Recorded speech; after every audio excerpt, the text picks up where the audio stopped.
Ok,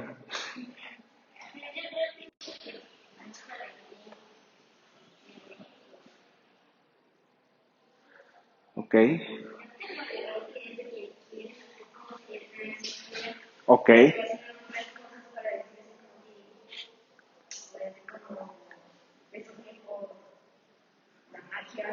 ok. Incluso como la teoría, ¿no? Que hablábamos del Big Bang, ¿no? O sea, es una teoría, hay muchas hipótesis de dónde viene la creación, de dónde surge el ser humano, pero fíjense, algo que ya pasaba en algún tiempo era este mismo problema, ¿sí? Ustedes se acuerdan en la escritura hay una parte en donde Pablo llega a un lugar y le dicen al Dios no conocido, ¿sí? ¿Se acuerdan de esa parte en la escritura? Dios llega, bueno, Dios no, Pablo llega, Pablo, recordemos un poquito, he estado hablando acerca de David, de Saúl, voy a hablar un poquitín acerca de Pablo y vamos a regresar con David y con Saúl, ¿va? Pablo, eh, ¿se acuerdan cómo se convirtió a Dios? Pablo no era creyente. Pablo era una persona demasiado, vamos a ponerla así como orgullosa, por así decirlo. Tenía un carácter muy recio, muy fuerte, y aparte era un tipo que sabía y conocía. Tenía ciudadanía romana, porque él no era romano, pero obtuvo la ciudadanía romana, que en aquel tiempo era algo interesante. Es como hoy en día, no sé, llegas a Estados Unidos y te conviertes en ciudadano norteamericano, ¿sí me explico? No era algo sencillo. Y entonces Pablo obtuvo la ciudadanía romana, era miembro de un grupo interesante de políticamente hablando de la época, y era un cuate muy curioso porque él no solo no negaba la existencia de Dios, él mataba a los cristianos, ¿sí? O sea, hay gente que hoy por hoy lo que dijeron es correcto y hay gente que trata de negar la existencia de Dios y hay gente que trata de ponerle de otra forma, ¿sí? Que dicen, pues una fuerza, pues las vibras, ¿no? Pues una energía. ¿No les ha pasado? A mí me pasa, ¿no? Yo tengo amigos que dicen, pues no sé si haya un Dios como tal, pero sí sé que hay algo más alto que nosotros, ¿no? Y vamos a ponerle como le quieran poner.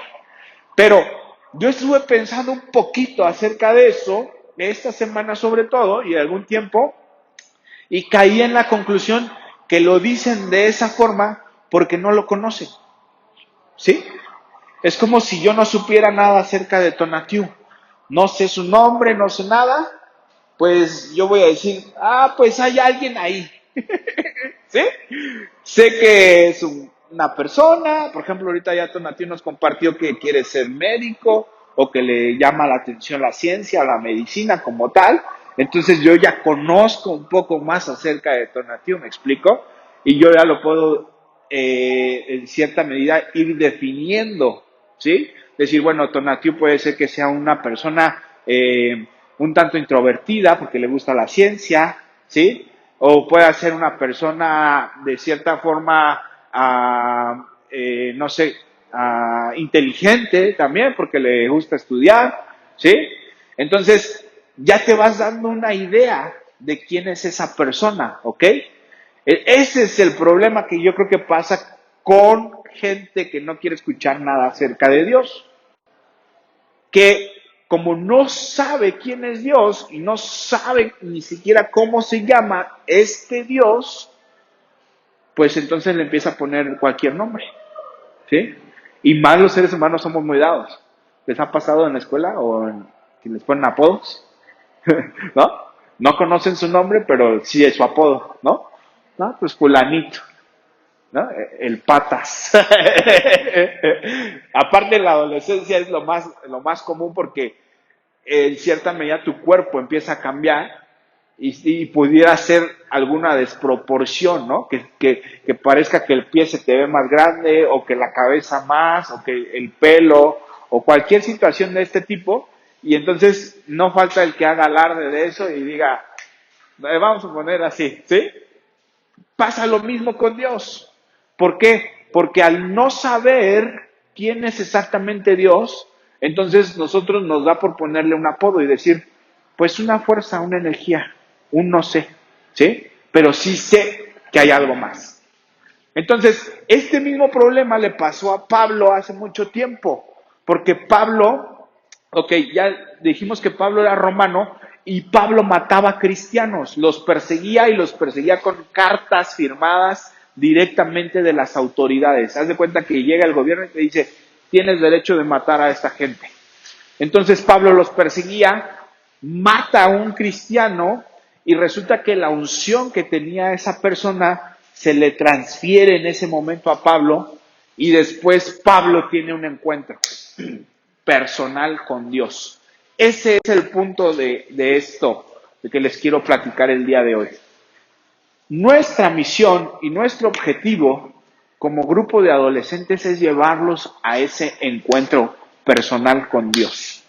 Que ustedes puedan saber que hay un Dios que está vivo, que es real, que tiene un nombre, que tiene características, sí, que es padre, que es proveedor, que es guía, que es todas las cosas que Dios tiene. Porque creo yo que ese es el grave problema de hoy en día en la sociedad. Que como primero hemos desprestigiado el nombre de Dios, hay mucha gente que no quiere escuchar acerca de Dios. Porque a veces dicen, pues si así son los cristianos, ¿cómo será la gente que no es cristiana? ¿No? Y digo, hemos hecho porque hemos hecho cosas incorrectas, ¿sí? Pero tampoco nos vamos a cargar culpas, tampoco, o sea, la iglesia trabajamos de una forma y hemos causado situaciones, ok, pero también estamos en el proceso de transformación, ¿sí? Y eso tenemos que entenderlo. No somos perfectos, pero sí somos perfectibles o estamos en la vía de la perfección porque Cristo, la perfección que Cristo tiene, nos la transmitió. Algo que decía Caro la semana pasada era eso, ¿somos perfectos o no somos perfectos? Era una pregunta que planteaba. ¿Tú qué opinas ahí? ¿Somos perfectos o no somos perfectos? Y ella nos llevaba a un pasaje que hace referencia, porque hay un pasaje que dice, como piensa el hombre en su corazón, tal es él. Entonces imagínate que yo en mi corazón pienso que soy perfecto. ¿Soy perfecto o no soy perfecto? ¿Sí? Imagínate que tú en tu corazón piensas que eres sana o eres sano. ¿Eres sana o no eres sana? Porque eso dice la Escritura. Eso dice, como piensa el hombre en su corazón, tal es él. A mí me hacen burla, ¿no? Porque un vecino, que traigo bermudas y pues su playera normalmente y una gorra, ¿no? Entonces me dice chavorruco o ya que chabelo, ¿no? Y está bien, pero no sé, no me da pena traer una bermuda o andar con una playera, ¿no? O sea, me siento seguro de mí mismo y sé que puedo utilizar ropa de este tipo o algún otro tipo de ropa, ¿no? Pero tampoco yo ya tengo mis años, ¿sí? No quisiera ser chavo, ¿no? Ya tengo 2 hijas, ¿sí me explico? Pero hay cierta madurez y hay una autoestima que me permite hacer ciertas cosas, ¿sí? El problema es cuando ya estamos grandes y queremos regresar a un tiempo que no nos corresponde. Ajá. Y por eso me gustaba ¿cómo se puede decir? Esta reflexión. Porque es cierto, hay gente que también le dices, ¿somos santos? Y se queda pensando. No, no, pues santo nada más el Papa, ¿no? O los cánones, a los que canonizaron. Pero somos santos, la realidad es que sí somos santos. Por los méritos de Cristo tenemos esa santidad, pero somos santos, ¿sí? Ahora, o sería mejor definir el término santidad. ¿Sí? Porque santo no es un cuate que trae alitas y que ya no hace nada incorrecto. Eso no es un santo. Un santo para mí es una persona que está cumpliendo su propósito. Y eso no muchas veces le va a caer bien a todos. Entonces no necesita ser un angelito con una aureola aquí para ser santo. Porque fíjate, el hecho de cumplir tu propósito va a hacer que te cargues a algunos enemigos. No va a ser sencilla. La gente que cumple propósito tiene enemigos. Mismo Jesús tuvo enemigos en su tiempo y no le hizo daño absolutamente a nadie, pero estaba cumpliendo su propósito. ¿Por qué lo juzgaron? Si nunca le hizo daño a nadie. Incluso gente que él sanó, después le estaba acusando. Sí, él es el traidor, el que miente, ¿no? ¿Sí me explico? Entonces, tenemos que ir entendiendo algunas cosas para saber en qué posición estamos parados. Y el punto de todo esto es que Pablo va camino a Damasco, dice la Escritura, no hay ningún caballo, la Biblia nunca habla de caballo, solo dice que se cae. Tradicionalmente en la iglesia hemos dicho que se cae de un caballo, ¿no? La Biblia no dice eso. Solo dice que una luz le resplandece y él cae como muerto casi casi. Y entonces dice, ¿qué es esto? ¿Qué me está pasando? Y entonces se da cuenta que es el poder, ¿no?, de Dios que lo tiene cautivo. Esa energía, esa vibra que a lo mejor antes de verlo, él decía, pues habrá un Dios, pero yo no lo he visto, ¿no? Habrá una energía, habrá una fuerza, a mí no me ha tocado. Y eso sentía él que le daba derecho a ir matando a los cristianos. Dice, como si puede haber un Dios, pero yo no lo conozco y nunca lo he visto, a mí me caen gorditos estos cuates porque nomás se la pasan hablando y diciendo que Dios y que quién sabe que yo me los voy a chupar, ¿no? Y hay persecución, hasta el día de hoy, la iglesia sufre persecución. La verdadera iglesia. Los que están haciendo la verdad, una obra para Dios. Hay gente que ni la pelan porque no hace nada. Pero los que están haciendo la verdadera obra, hay persecución. No te dejan hacer las cosas tan fácilmente. ¿Sí? Y no se trata de pelear, pues simplemente dices, Dios me dijo, ¿sí? Y yo voy a pasar por aquí, ¿no? Entonces, chancecito, por favor. Ahí les voy. ¿Sí? Ese es el tema. Y a veces como cristianos o como hijos de Dios, tenemos esta frasecita ya bien trillada que decimos, se pone tantito dura la cosa, tantito difícil. Pues es que no era de Dios. ¿No? Abajo no, esa palabrita está de moda. No es de Dios. No era de Dios. Y yo veo cantidad de chavos y cantidad de adolescentes dejando de cumplir su propósito por pensar que no es de Dios. Cuando Dios dijo, yo quiero que llegues. Yo quiero que hagas. ¿Sabes algo? El estar en Dios no te va a hacer las cosas fáciles. Si piensas que estando en Dios va a ser sencillo, estás equivocado. El estar en Dios va a hacer las cosas reales, posibles. Fáciles no. ¿Sí me explico? Por ejemplo, con Adi lo que sucedió. Puedes empezar a pensar, pero ¿cómo? Si Dios y yo siempre estoy y pongo mucha atención. ¿Sí? Porque no es sencillo. Pero va a ser real. Tú lo vas a comprobar, tú lo vas a ver.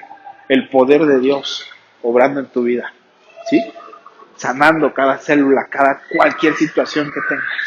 ¿Me explico? Esa es la gran diferencia. Y por eso vemos mucha gente que se acerca a Dios y apenas le empiezan a pasar cositas y mejor sale huyendo. Ay, no, es que no. No, yo la traigo chueca con Dios. No, la traes derecha, pero vas a tener que pasar cosas complejas. Así funciona. No lo sé. No me pregunten porque ni yo lo sé. No lo podía explicar. Hay cosas que yo simplemente, Dios me dice, hazlo. No sabría cómo explicarlo. ¿Sí me explico? Entonces, llega Pablo y entonces le pregunta a Dios, ¿qué quieres que haga? Primero le dice, ¿quién eres? Y Dios le dice, soy Dios al que tú persigues. No estaban matando a Dios precisamente, estaban matando a la iglesia, a los creyentes. Pero Dios le dice, si tú matas a uno de ellos, me estás matando a mí, porque ellos son mi cuerpo en la tierra. Y entonces Pablo dice, Está bien, ya no voy a matar cristianos, pero ahora ¿qué hago? No, pues dice, date la vuelta y vete al sentido contrario. Y lo deja ciego. ¿Sí se acuerdan o no? ¿Sí? Lo deja ciego. Y dice, imagínate a alguien imagínense el carácter de Pablo y todas las cosas de Pablo y luego terminar ciego y dependiente de todos. Y le dice, ¿qué quieres que haga? Y entonces Dios le dice, ve a una ciudad, yo te voy a decir con quién entres y qué vas a hacer. ¿Ok? Pablo va y le dice, vas a entrar con esta persona, un hermano sencillito, una iglesia sencillita, tranquila, sin mucho aspaviento. Y dice, vas a entrar ahí, te van a poner las manos y vas a recuperar la vista. De ahí, tu vida va a ser otra. Porque alguien que ya ve, y no me refiero a cuestión biológica, en ese momento era algo biológico, pero representa que tus ojos espirituales están siendo abiertos. Y te va a poner las manos este hermano y vas a recuperar la vista. Y en lugar de andar persiguiendo cristianos para matarlos, ahora los vas a convertir a mí. Fíjense qué tremenda cosa de Pablo. Y yo creo que para que la gente deje de estar diciendo que es una energía, que es una fuerza, que pues sí hay algo allá, pero no sé quién sea, nosotros, la iglesia, tenemos que hacer este trabajo de presentarles al Dios vivo. De decir, sí hermano, mira, ve mi vida, es un ejemplo y a través de mí puedes ver a Cristo. Esa es la tema. Le llamaban cristianos en aquel tiempo, no porque pertenecieran a una iglesia, a un lugar, sino porque decían, es que son igualitos a Cristo, hacen lo que Cristo hace, actúan como Cristo, ¿no? Es así como que huele a pollo, sabe a pollo, es de pollo. Ese era el punto antiguamente. Que tenían todo un tema, un sistema para revelar a Dios a la gente. Y es lo que queremos hacer con ustedes. Que no piensen que es un Dios lejano, que es algo por allá, que es una energía, que es una fuerza. No, no, no, no, no. Es un Dios, es real, tiene nombre y tiene características, como si fuera una persona. Y lo puedes conocer y puedes convivir con él. Qué impresionante, ¿no? Porque aparte Jesús vino a hacer eso. Dijo, sí se puede vivir acá en la tierra como en el cielo. Al menos esa era la oración. Como en el cielo, acá en la tierra. Igualito. Y entonces el punto al que quiero llegar es que llega Pablo un día en uno de sus viajes porque él deja todo. Pablo agarra y dice, yo ya vi si es un Dios, si es real, es lo que yo necesitaba para hablar de él. Simple y sencillamente. Deja todo. Bueno, hasta su ciudadanía romana le valió un cacahuate después, porque después lo apresan por eso y dice, pues seré romano, seré lo que sea, ay Dios. Y Dios me va a sacar de la cárcel porque lo encarcelan una vez por esa situación, ¿no? Y entonces empieza a predicar y empieza a hablar acerca de Dios y empieza a hacer señales y prodigios y cosas. Fíjense, Pablo, la gran diferencia es que no era un discípulo como los que estuvieron con Cristo. Pablo no. Pablo quizás andaba por allá, pero nunca convivió con Jesús. A diferencia de Juan o a diferencia de Pedro, que ellos sí estuvieron con Jesús. Y tú te puedes dar cuenta en la Biblia cómo Pablo toma un protagonismo tan interesante en los últimos capítulos. Bueno, las cartas paulinas las escribe Pablo. Y es un enfoque hacia Pablo de decir, wow, qué obra tan importante empezó a hacer. Y es el que empieza a abrir las iglesias, a los tesalonicenses, a Macedonia, ¿sí? A las iglesias. Pero es tan impresionante que llega un día en que están en las iglesias y le dicen, al Dios no conocido. Ahí fue donde esa cosa me brincó a mí. Y me dije, ¿cómo que al Dios no conocido? Y es lo que dice Pablo. ¿Cómo que al Dios no conocido? ¿Cómo le oras a un Dios que no conoces? ¿No? Y esa es la grave problemática, creo que hoy en día. Hay mucha gente que no conoce a Dios. Y no hemos hecho la tarea nosotros, los creyentes, de decirles, es un Dios, tiene un nombre, es real, está vivo. Más presente de lo que te imaginas. Más palpable, ¿no? Dice una canción, es tan palpable que le puedo yo tocar, ¿no?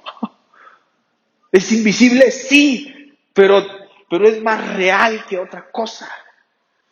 Por eso dice por ahí también la Escritura que Cristo es la sustancia misma de este Dios invisible.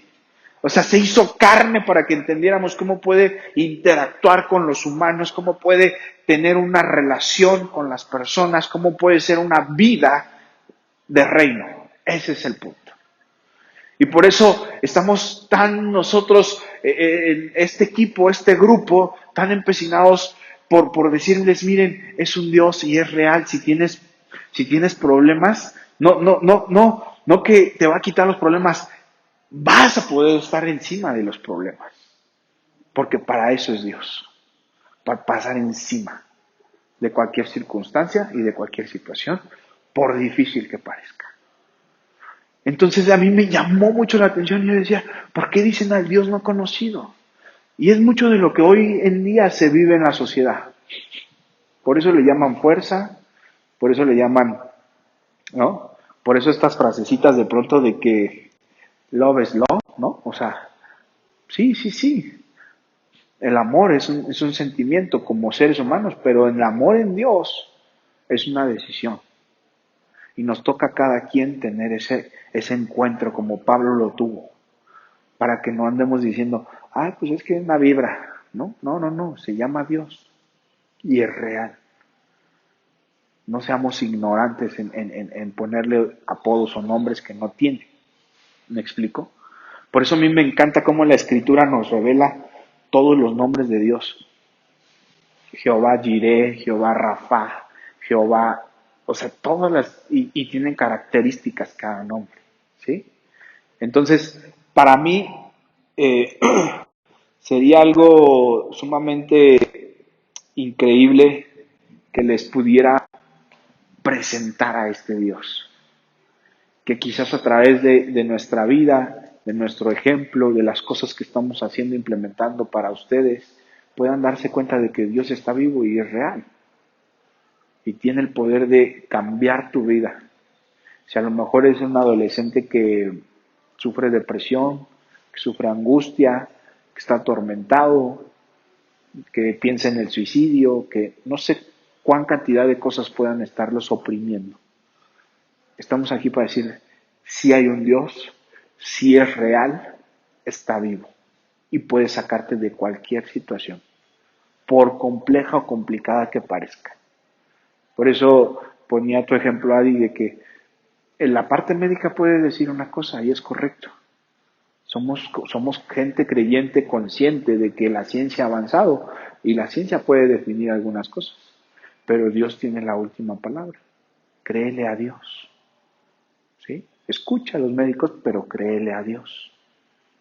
Y Dios puede hacer un milagro en la vida de cualquier persona, si lo creemos.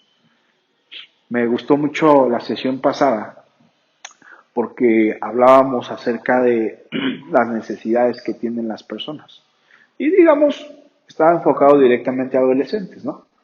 Y entonces Caro, o la pastora Caro, trajo la pirámide de Maslow, ¿sí? ¿Sí lo ubican? ¿No?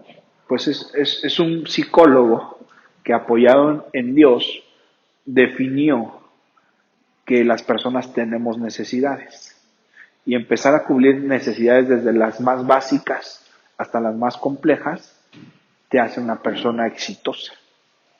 Y yo me quedé con eso toda la semana dando vueltas en mi cabeza porque a veces no nos damos cuenta de necesidades tan básicas que no han sido suplidas, sobre todo en nuestras casas. Y yo oraba a Dios y decía, ¿cómo puedo suplir yo las necesidades de mis hijas? Porque a veces uno como padre no entiende o no sabe cómo cubrir las necesidades de nuestros hijos. Y a veces crees que con estar ahí, pasar por ahí cerca ya, ¿no? Y me acuerdo que escuché la voz del Espíritu y me dijo, dale un abrazo, agarra a tu hija y dale un abrazo. Entonces, le di un abrazo y tengo su expresión aquí en mi cerebro registrar, porque suspiró, tomó aire y le hizo así, como que diciendo, en los brazos de mi papá estoy segura.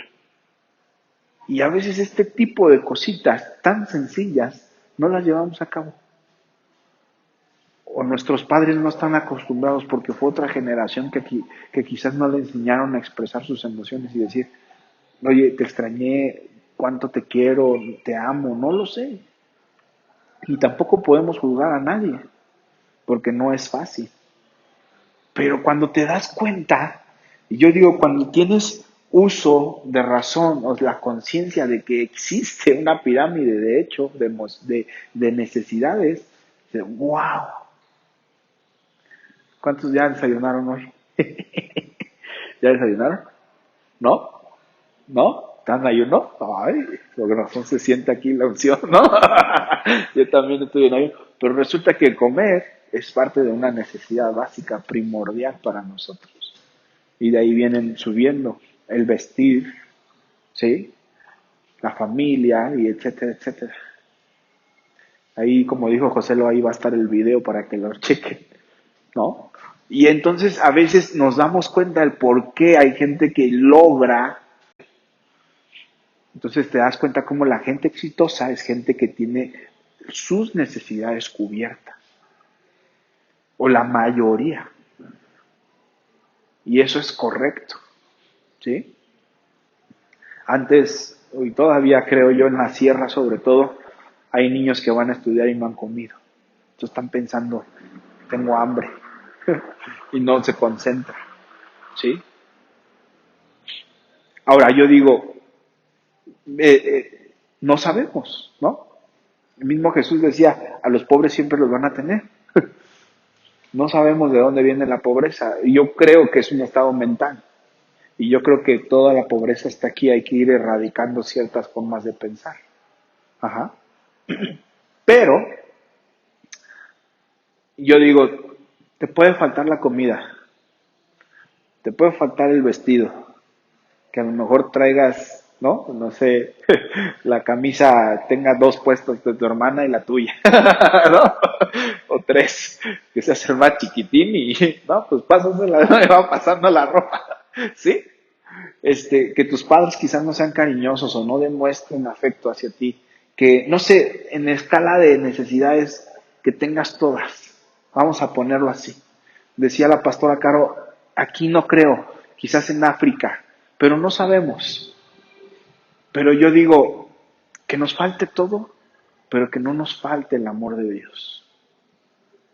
Porque, ¿qué crees? Con ese amor no necesitas lo demás. Y yo invertiría la pirámide y diría, primero el amor de Dios. Primero que conozcan a Dios, que conozcan que Dios es real. Y si después de eso tienes hambre y tienes lo demás, es otro cantar. Pero que no nos falte este amor de Dios, ¿sí? Por eso yo insistía un poquito, yo pensaba, ok, no podemos manejar nosotros las situaciones que les pasan en su casa. No podemos decir a sus papás denles de comer o vístanlas bien o vístanlo bien, o, ¿sí? Pero lo que sí podemos hacer es presentarles este amor de Dios y que lo conozcan y que sepan que es real. Y eso invierte todo lo demás. Yo por eso decía, ok, te la compro, que un niño que tenga hambre no pueda ser exitoso, pero un niño que conozca a Dios, que experimente el poder de Dios, ni el hambre, ni el vestido, ni el cariño, nada lo va a impedir, no va a detener que cumpla el propósito que tiene. ¿Estamos de acuerdo? Yo vengo de una situación parecida. No estuve en extrema pobreza, pero tampoco fui una persona que tuviera recursos. Y cuando experimenté el amor de Dios, mi vida se transformó total y completamente. Y por eso hablo ahora de él. Porque digo, creo que tiene que conocerlo las demás personas. No te puedes quedar con algo tan grande solo para ti. Tienes que transmitir ese legado. Por eso se llama testamento, porque es un legado que nos dejaron. Entonces, yo pienso, que te falte todo menos Dios. Yo me acuerdo que yo iba a la iglesia los domingos y mi mamá a veces no tenía ni para el pasaje, pero decía, vámonos para el domingo, pum, a la iglesia. Y correctamente, porque es lo que les digo, me pudo haber faltado cualquier cantidad de cosas, pero el amor de Dios siempre estuvo ahí. Y eso es lo que me ha hecho distinto y diferente. Y eso es, creo yo, lo que te puede llevar a cumplir a tus metas. Ser exitoso no quiere decir tener mucho dinero, aunque pudiera ser parte, pero no está el énfasis en eso. Ser exitoso tampoco es ser el mayor científico o la mayor persona, ¿sí? Qué bueno que lo puedan ser, qué bueno que pueda ser un intelectual, qué excelente, pero tampoco eso es ser exitoso. Creo yo, a mi corta edad y definir el éxito para mí sería que te puedas encontrar a ti mismo en Dios, que puedas entender que hay un Dios que es real y que está contigo. Al menos para mí eso fue el éxito. Escuchaba a una persona esta semana, ya para terminar, que decía, es un empresario exitoso, ¿no? Y decía, yo a los 25 años fui muy millonario. Uno de estos videos que sale, ¿no? Que nos aparecen a todos. Y yo decía, wow, pero él está pasando su éxito en la cantidad de dinero que pudo generar. Y eso tenemos que entender como seres humanos que el dinero es parte de la vida, pero no es la vida entera. Entonces tú ves como hay mucha gente que está luchando por obtener recursos y por obtener cosas y nunca es feliz y nunca es exitoso. ¿Por qué? Pues porque dejan muchas cosas atrás por esa carrera. Ayer pensaba en este proverbio que dice, hay gente que quiere tener mucho y termina siendo pobre. Y hay gente que intenta ser pobre y tiene mucho. Qué contradictorio, ¿no? No estoy diciendo que el dinero sea malo, ¿eh? Pero estoy diciendo que cuando tú lo pones como una prioridad, entonces rompe todo el sistema, toda la cadena de bendición. ¿Sí me explico? Es bueno, es bueno. La Biblia dice, lo malo es el amor al dinero. El dinero no es malo, lo malo es el amor al dinero. ¿Sí? Ni tampoco estoy diciendo entre más jodido, más espiritual. No tiene nada que ver una cosa con la otra. ¿No? ¿Sí me explico? Parte de ser exitoso o exitosa puede ser que generes recursos, pero ¿cuál es el fin de esos recursos? ¿Para qué los quieres? ¿Para sentirte tú el Dios? ¿El más poderoso del mundo? No creo que sea esa la razón. ¿Sí me explico? Entonces, hay que tener cuidado en la hora de definir nuestras prioridades. Y creo que Dios debería de ser la prioridad. Por eso a mí me preocupa tanto que haya gente que diga, es que una energía, es que una vibra. Está bien, no los juzgo, ni tampoco quiero hacerlos sentir mal. Pero Dios es real, existe y tiene un nombre. Y como cualquier otra persona, tiene características que necesitas conocer. ¿Va? Muchas gracias, chicos.